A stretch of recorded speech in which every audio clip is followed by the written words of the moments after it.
Hello viewers, আমরা এই ঢাকা থেকে খুলনার পথে পদ্মা সেতু পার হয়েছি।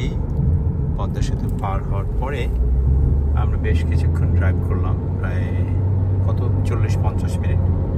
এরপরে ভাঙাতে চলে এসেছি। ভাঙাতে একটা ফ্লাইওভার এবং রাস্তার একটা রাস্তা করা হয়েছে, এত সুন্দর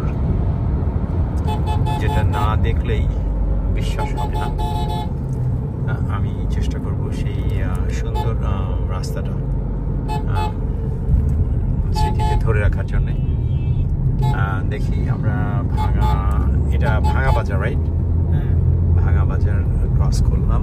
বাজার ক্রস করার পরে আমরা আরো সামনে যাব।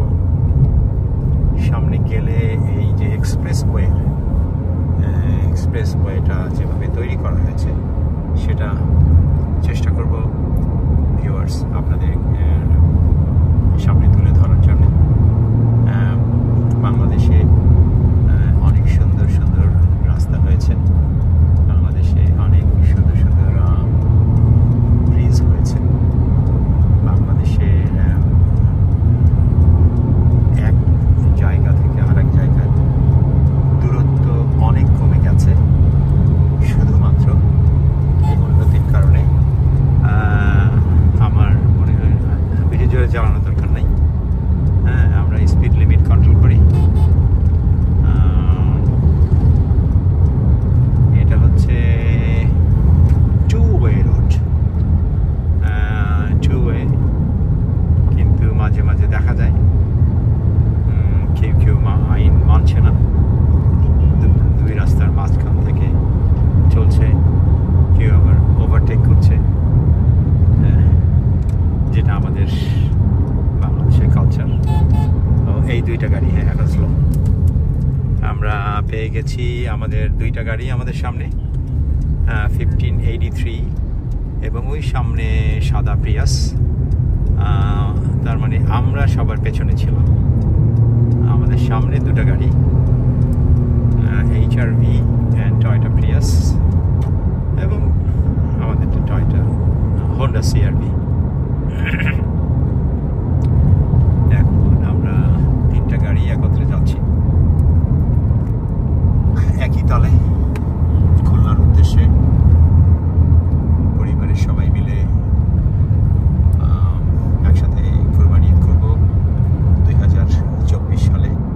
আলহামদুলিল্লাহ, আল্লাহ পাকের কাছে অনেক শুকরিয়া যে আল্লাহ পাক আমাদেরকে এই সুযোগটা করে দিয়েছেন যে পরিবারের সাথে কোরবানি ঈদ করা। এটা সবার ভাগ্যে হয় না, যদি আল্লাহ পাক রহমত না করে। এই জন্য আল্লাহ পাকের কাছে হাজারো শুকরিয়া। আমরা চলছি, মনে হচ্ছে গ্রামের মধ্যে থেকে চলছি। আমরা যাচ্ছি, সামনে আমাদের দুইটা গাড়ি, সাদা একটা এবং টয়োটা প্রিয়াস এবং হন্ডা HRV কালো।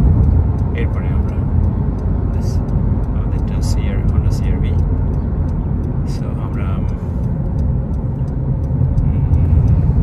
তিনটা গাড়ি একসাথে যাওয়ার চেষ্টা করছি, কিন্তু মাঝে মাঝে বড় বড় বাসগুলো এসে মাঝখানে ঢুকে পড়ে। যেটা হচ্ছে এটাই হচ্ছে এই যে কমার্শিয়াল বাসগুলোর কালচার, এরা মানবে না, এভাবেই এরা চলবে। দেখা যাচ্ছে সুন্দর এই যে রাস্তার সুন্দর ভিউটা অনেক ভালো লাগছে, কিন্তু একটা জিনিস আমি কম্পেয়ার করতে চাই, সেটা হচ্ছে যে এই যে সাদা সাদা চিহ্ন, অ্যারো চিহ্নগুলো, এইটা বিদেশে ইয়েলো দেওয়া হয়। কারণ ইয়েলো দিলে রাতের অন্ধকারে লাইটে ওইটা স্পষ্ট বেশি দেখা যায়। আমি জানি না সাদাটা কতটা অ্যাপ্রোপ্রিয়েট, সাদাটায় কতটা মানে বোঝা যায় রাতে। এটা রাতে একবার আসলে যখন ব্যাক করবো, রাতে যদি ব্যাক করি তখন বুঝতে পারবো।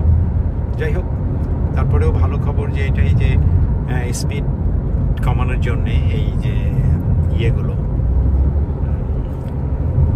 স্পিড কমানোর যে চিহ্নগুলো দেওয়া হচ্ছে, আরো চিহ্নগুলো, সেটা আসলেই উপকৃত হবে সাধারণ মানুষ যারা ড্রাইভ করে, যদি যারা সচেতন ড্রাইভার তাদের জন্য। জন্য এটা সত্যি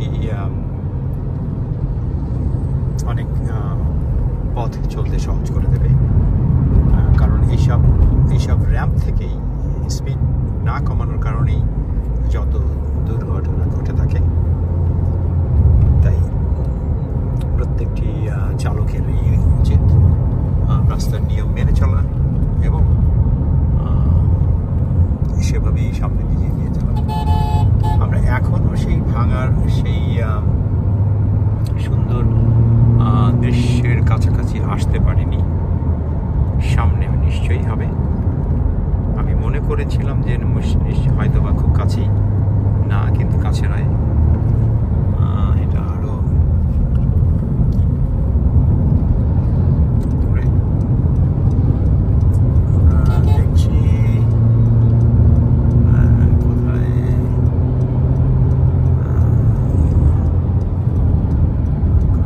আমরা গাড়িগুলো আসলে খুব দ্রুত চলে, যেহেতু রাস্তা অনেক সুন্দর তাই গাড়ির স্পিড হচ্ছে অনেক। এখানে সবাইকেই গতি সীমা মেনে চলা উচিত বলে আমি মনে করি, দুর্ঘটনা এড়ানোর জন্যে। প্রত্যেকটি জীবনের অনেক মূল্য, তাই আমাদের উচিত রাস্তার নিয়ম মেনে চলা। আর সেটা বাংলাদেশের সংস্কৃতিতে যায় না, কারণ বাংলাদেশের মানুষ এটা মানতে চায় না। তারা তাদের নিজস্ব নিয়মে চলবে রাস্তায়, সরকারের বেঁধে দেয়া নিয়মের মধ্যে তারা গাড়ি চালাবে না। এই যে সামনের বাসটা মাঝখান থেকে চলছে, এই হচ্ছে সামনের বাসটা মাঝখান থেকে চলছে, দুপাশ থেকে, এই হচ্ছে নিয়ম। অথচ এটা two way road, two way রোডের মধ্যে যদি একটা বাস এভাবে মাঝখান থেকে চলে, তাহলে কিভাবে মানুষ নিয়ম মানবে? এখন আবার চলে গেছে পেছনের দিকে, এই অন্য সাইড থেকে বড় একটা বাস চলে এসেছিল। এখন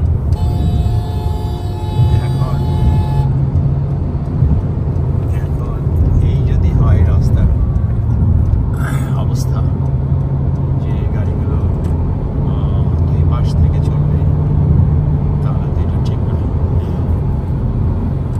যাই হোক, আমরা সম্ভবত ভাঙা পার হয়ে গিয়েছি এবং ওই যে এক্সপ্রেস ওয়েটা সেটার কাছাকাছি চলে এসেছি হয়তো, দেখা যাক।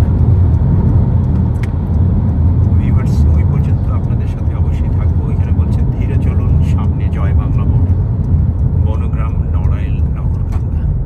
তার মানে হচ্ছে এই জয় বাংলা মোড়টাই হয়তো বা ওই সেই এক্সপ্রেস ওয়ের যে টার্নিং পয়েন্টটা। দেখা যাক জয় বাংলার মোড় কোথায় গিয়ে জয় করে। আমরা হয়তো চলে এসেছি, চলে আসবো ভাটিয়াপাড়া, গোপালগঞ্জ, টুঙ্গিপাড়া। মানে এই রাস্তা থেকে তিনটি পথের দিকে চলে গেছে। টুঙ্গিপাড়ার দিকে গেছে, যেখানে আমাদের জাতির পিতা বঙ্গবন্ধু শেখ মুজিবুর রহমান এর জন্মস্থান। ভাটিয়াপাড়া গেছে, আর একটা কি যেন বললো, আমি ঠিক মনে আসছে না, আমি অবশ্য পড়েছিলাম এর আগে। এখন আমরা এখানে আবার দেখছি যে এই যে টার্নিং পয়েন্টগুলো, এটাতে ইয়েলো সাইন। হ্যাঁ, আমি এই ইয়েলো সাইনের কথাই বলছিলাম, যে দেশের বাহিরে এই টার্নিং পয়েন্টগুলো স্লো করার জন্য ইয়েলো সাইন দেওয়া হয়, কিন্তু পেছনে যতগুলো দেখেছি সব সাদা সাইন ছিল। এখানে ইয়েলো সাইন সম্ভবত রেল ক্রসিং, এটির কারণও হতে পারে। যে দেশ যেভাবে নিয়ম বেঁধে দিয়েছে, সেই দেশে সেভাবেই চলবে, এটাই নিয়ম, আমাদেরকে এভাবেই মেনে নিতে হবে। আমার মনে হয় সামনে হবে, রাইট? সেই যে এক্সপ্রেসওয়েটা। ও তাহলে হয়তো বা ভাঙার, হ্যাঁ রেখে আসছি, রাইট। আচ্ছা, যাই হোক ভিউয়ার্স, হ্যাঁ তাহলে আজকে আমরা আবার ফেরার পথে হয়তো বা আমরা